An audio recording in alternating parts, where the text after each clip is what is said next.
Hi, how's it going, guys? Today, I first wanted to say I'm sorry if I look weird.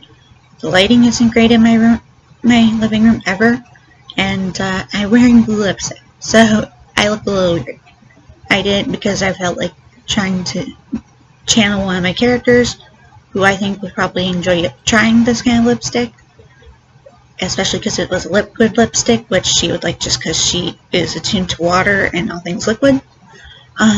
So sorry if I look a little weird today.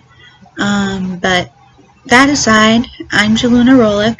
If you're new to my channel, I'd like you to know that. I do a lot of things like today. I'm going to be doing a video about rules in grammar and spelling that can be confusing or unneeded. And besides that, I plan to do all sorts of other things on my channel. I will probably do makeup things because, as you can see, I enjoy doing things like that.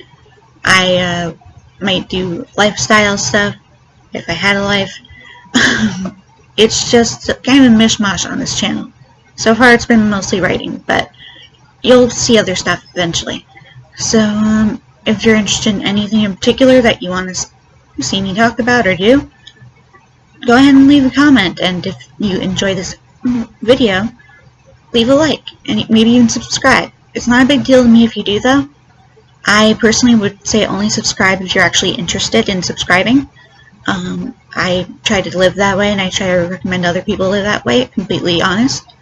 I believe in blood honesty, so I'm just going to tell you right now, you have to hit the subscribe button. I will not be upset. I will happily listen to your requests as best I can, but I will not cry if you do not decide to subscribe to me. Though if you do decide to subscribe to me, I will probably cry of happy tears. Anyway, with that said, and 2 minutes wasted, let's get into the video, okay? So, first rule I want to talk about is fanboys. If you've never heard of the fanboys rule, you are lucky, okay? I grew up with teachers pushing down my throat that these 7 words are not allowed to be the first word in a sentence. The fanboys rule is actually meant to be to help teach you where to put a comma in a statement that has 2 parts with one of these words in it. But it also became a rule that you can't start a sentence at all with these words, and I think that's just completely false. For example, the fanboys, quote unquote, are for, and, nor, but, or, yet, so. As you can see, they are all not contractions, conjunctions. They are all conjunctions, and they are words that a lot of us start our sentences with when we speak. And that's why I think it's complete bogus that you can't start a sentence with that when you write. People often say, write the way you speak when it comes to writing a good novel, and writing the way we speak is actually really, really good to do. Sure, you want to make sure things are organized in a different kind of way than we usually spell them out. You want to write them in better wording, but you shouldn't force your grammar to have to be different than how you speak, because otherwise that just confuses the shit out of people, including yourself. So, fanboys, don't worry about it. I start sentences. I start sentences with words like but, or so, or for all the time. I even start with the word and a lot. And I think a lot of people do that too. So, if you get told not to do that, just ignore it. Because, quite frankly, if it flows right, it flows right, okay? So, next one is the Oxford comma. Yes, that son of a bitch is coming around right now. The Oxford comma is a big debate amongst writers. Most writers nowadays like it. Many still don't. I'm personally somewhere in the middle.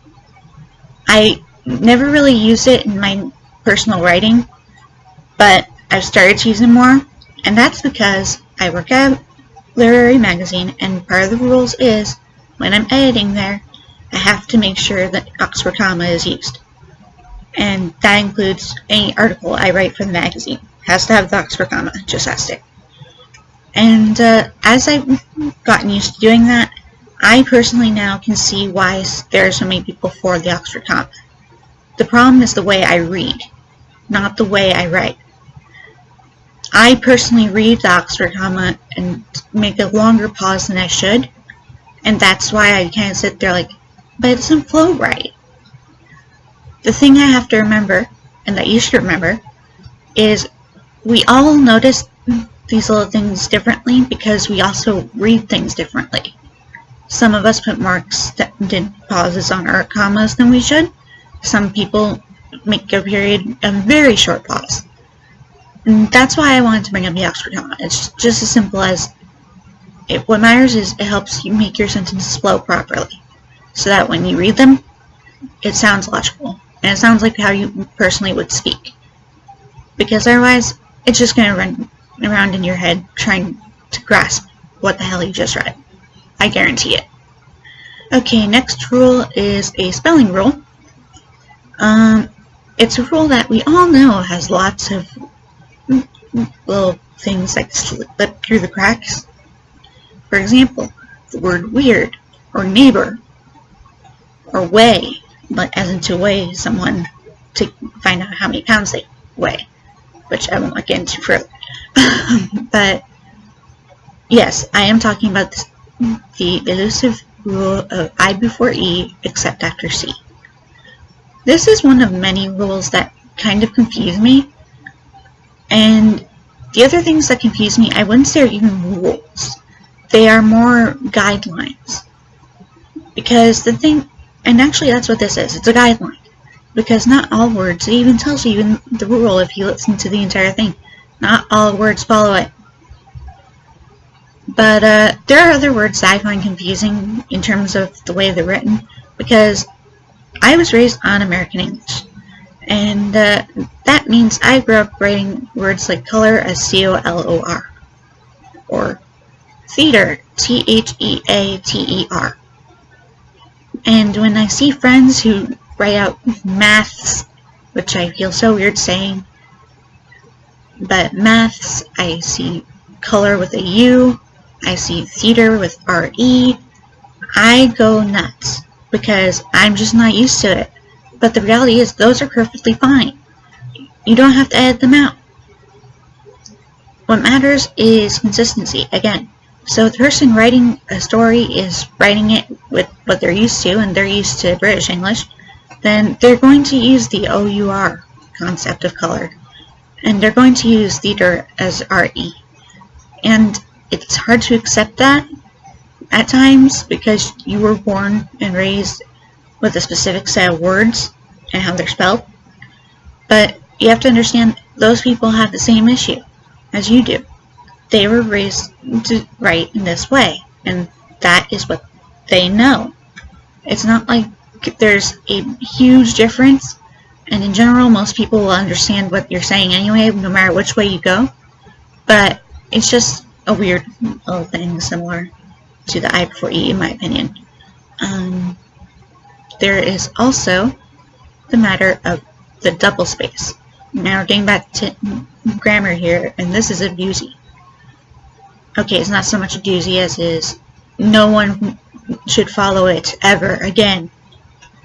If you don't know what I'm talking about, the double space rule was you had to put 2 spaces after every period, meaning there were 2 spaces before you started a new sentence. Now, that was used a lot in the old days, but for probably, I don't know, I wouldn't say centuries maybe, but a lot of decades, we don't do that anymore. In fact, most editors I know will tell you, do not do that. It makes your work look old-fashioned, not as put together. Personally, in my opinion, that's part of it. And just in general, no one does it anymore. It's kind of like how people send thank you notes through the internet nowadays. And you don't have to write a thank you note on paper as much. And if you don't write a thank you note, then you should probably start writing thank you notes. Okay? But I think that this rule, the double space rule, never made much sense.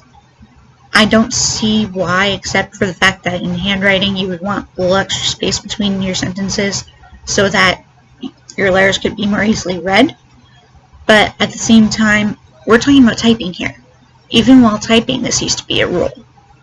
And that rule just should go die in a ditch somewhere. Because if you want to self-publish, or even publish in general, most are going to tell you don't use that rule. Just roll, not roll. Sorry if my speech is a little bit off. I tend to be like that. And I've redone this video many times already, and I'm giving up on trying to make it absolutely perfect. I want you to see the authentic me. So, why not let the imperfections show?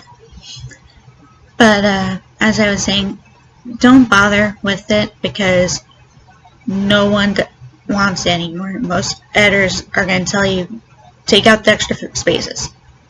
And it's a pain in the ass to edit something like that where we have to literally go do the work of telling you to take a space out of each of these sentence areas. And like I edit in Google Docs. I use suggestion mode. I have to suggest every single sentence separately.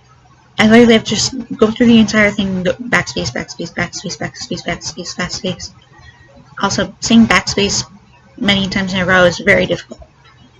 And I highly recommend you try it. But yeah, those are just the rules I personally could think of, and the guidelines that I thought are interesting in the way they're used or not used. If you want another video like this and you have some rules you think should be broken and you want me to look into, leave a comment. If you would rather I stop doing this kind of video altogether, you can leave a comment with that too, because I know I am awkward as fuck.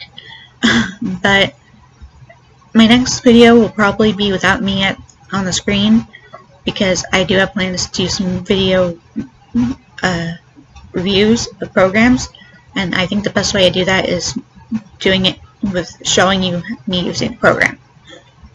Which sadly means I can't do the Android programs until I find an emulator. But I will find one. So if you have a program you want me to review, let me know. If you have a different kind of video you'd like, let me know. Just let me know whatever comes to your mind, okay? I promise you I will not be offended.